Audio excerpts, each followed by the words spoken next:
Good Wednesday to you, everybody. Incom 731. Welcome to week boom 5. We are moving right along this semester. Speaking of moving along, let's get just a little bit more coffee this afternoon. There I am, ready, set. Your sufficiently caffeinated communication instructor. How is everybody doing this week? Good? Good.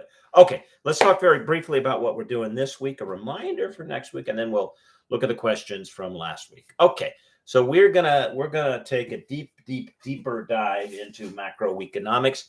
I put a video up there from one of the principal authors, Tapscott. I think it runs about 20 something minutes, okay, in which he talks about macroeconomics. That is the rhyme and reason for the book. So enjoy that. And, I hope it'll help you get some more out of the book. All right. A reminder about next week, your part 1 for your research paper is due on the 23rd. That is Monday. I am, let's see, Monday I am around. Tuesday, I will be in Zoom calls throughout most of the day. I have some exams to sit, that is to give for doctoral students, not to take. And I really will not be available. And then Wednesday, Thursday, Friday, I'm going to be actually out of the office. Okay, so if you have any problems coming up on the 23rd, you need to get in touch with me before the 23rd. Okay, we can work together, but not unless you reach out to me. Okay, all right. Let's take a look at the questions from last week.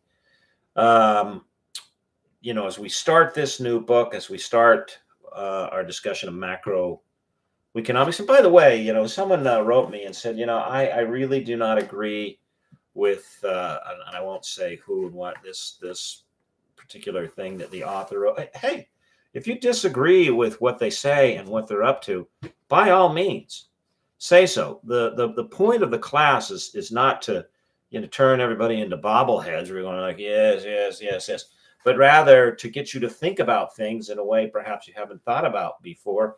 And if that includes, I'm not so sure of this, great, sound off. Okay, I wanted to make that clear. Question number 1 from beginning Tapscott Williams. Tapscott Williams asked the question, why should technology data and risk management models that are used to value products be kept hidden from the public? Has this problem been fixed, or are we still at risk for another major world financial meltdown like that we experienced in 2008? If you don't know what that refers to, that was the housing market crash, the crash of the subprime mortgage lending business. It's been Hollywoodized, but a good movie to watch if you're interested in that's called The Big Short. Stars Christian Bale amongst others. I think Ryan Gosling is in there.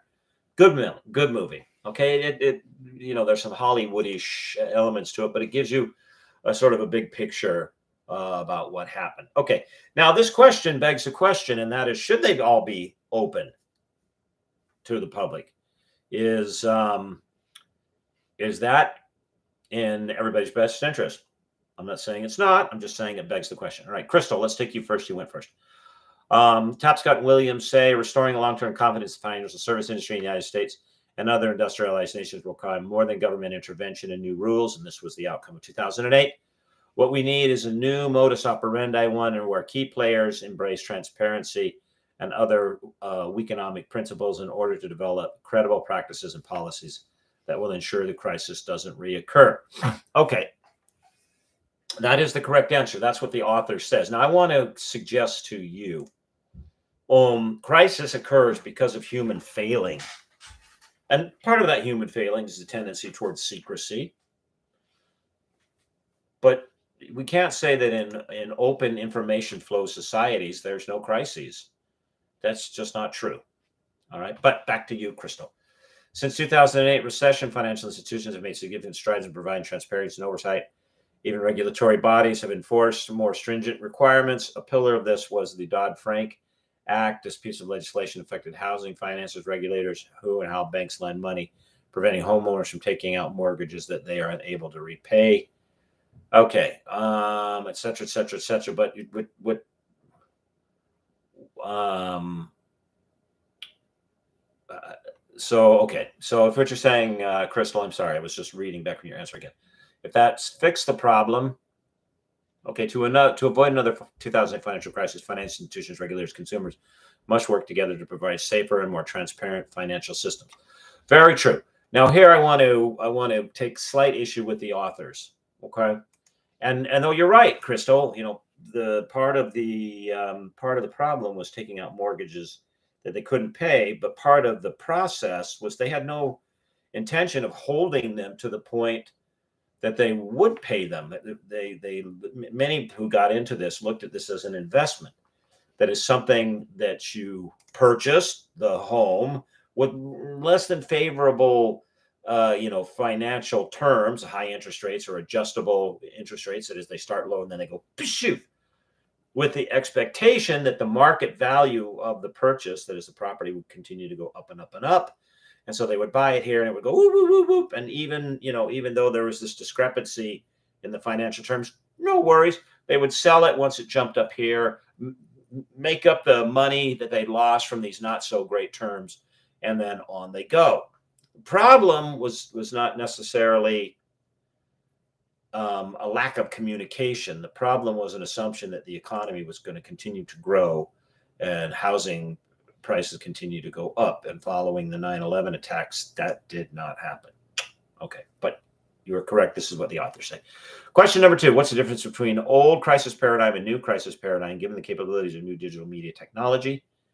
Okay, and then I asked you for any personal observations. Julie, you went first here. Let's take you first. Tapscott and Williams discussed old crisis paradigm, which used organizations and media legacy to disperse information during a crisis. It was controlled by others rather than people themselves. Okay, true. The new paradigm generally improves emergency response efforts, giving others direct impact and the ability to share information quickly. For example, over the summer, Hurricane Debby flooded upstate New York and Canadian border. No one was expecting it because it was so far north. The storm washed away roads, structures, etc. In the days after the storm, people needed to get medication, go for medical treatment. Local high schools received over $1 million in damage. Residents were personally able to share how an outdated water and sewer system caused situations to become much worse. In other words, we have these platforms that allow us to connect. This is true. True. Okay. However, again, this isn't the Let's Deconstruct Tapscott and Williams Macroeconomics book hour. That's not what we're up to. The video is not going to last an hour. But I want you just to okay. Sometimes leaving response to crisis in the hands of the public, which usually means amateurs, because nobody's an expert in everything, is not the best response. Putting out fires is an excellent example. It used to be that putting out a fire in a neighborhood was left to a sort of a crowd response. Like, oh, no, there's a fire. Everybody that you could find, grab a bucket, start passing the water along. Choo, choo, choo. Okay. What we found is that, actually how buildings catch fire and how fire spreads and what happens and how you save people, a little more complicated than it appears. So the specialty process of firefighting developed as a result. Okay. And this was not because they were trying to keep the secrets of fire. I'm turning off my beeping phone. And how fire started and what people did about fire, et cetera, a secret. It was because they found that mass response was not an effective way to handle this crisis. Okay, so keep that in mind. Okay, question number 3.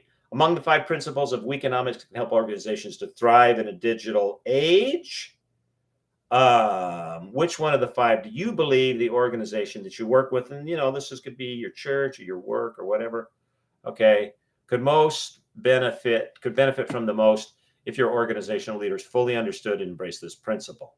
Okay. Now the point of this question is, do you understand these 5 principles? Okay, so I'm not going to go through which one that you think, but rather know the 5 principles. Okay. Question number 4, chapter 4 of macroeconomics. Topscott and William introduced the concept of prosumption. What does it mean? How is it related to organizations? Julie, you went first. Let's take you again. Authors give an example of prosumer creating energy, using energy. They are both producers and consumers of it. So yeah, if you get solar panels and you're selling energy back to the grid, or in the case of they give you the example of car design, that the designer, the car company says, hey, what do you guys think? And they start crowdsourcing the information about the design. This is prosumerism. Okay. There was an interesting book of science fiction work called The Martian. Did I get that right? Or Mars. And the author, and it was turned into a film with Matt Damon in it. The author that wrote that book, who did not know a lot about space travel, said, okay, you tell me. Is this right? What would an oxygen, a CO2 scrubber system look like? How would you raise food on the Martian surface, the surface of Mars? And all these people wrote in, and then the author wrote the book. That's prosumerism. Okay, everybody, trying to keep these things within, 10, 15 minutes. Remember, 23rd, your paper is due. If you have any questions, got to get to me before Monday. Okay. Take care. Have a blessed week, and I will see you on Canvas. Bye-bye.